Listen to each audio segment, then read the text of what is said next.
Ruairí agus úna agus an Báibín beag.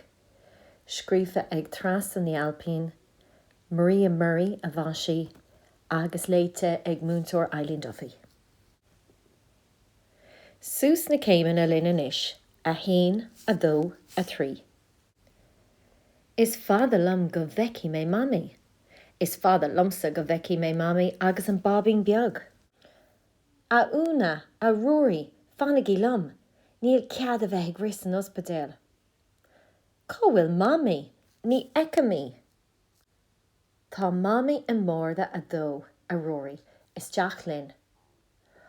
Ó, tá an Báibín beag bíteach, tá sé bíteach.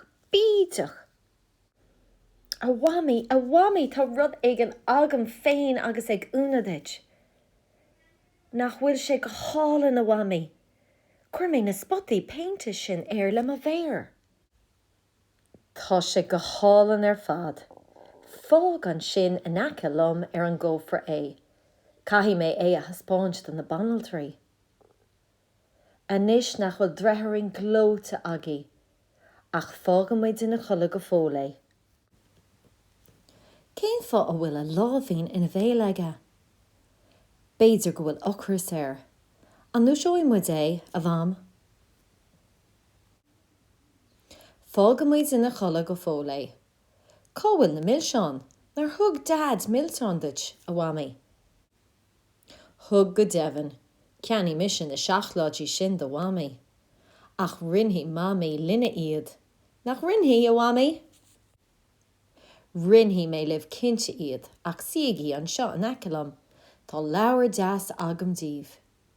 Ihe wa a bhéirín, tá an leabhar sin ag gráine sa nínra. Is brál an béirín. Tá sé féin in a rúiseacht, anois fan go bheici sibh war an reithring glóta. Ó, tá sé go hálan, ach tá sé an bheag. Tá sé granhar. Féach, rinne sé bruchtaín beag. Ó, chuir sé níos beagan in baine. Tá círeasóir seo sa bhosca a dhead. Tá mé ceappa go gaithí mé cloutín glán a chur ar freisin. Anfuil cead agamsa dolas teach sa leaba latsa a whammy. Lig domsa dolas teach freisin a whammy.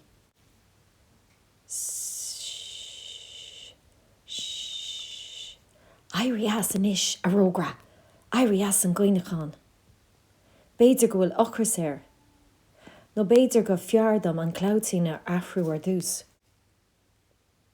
Bígí ag brathnú armanis, tógi mé pictar álan de whammy agus de Ruairí agus de úna agus de bhábí glóta.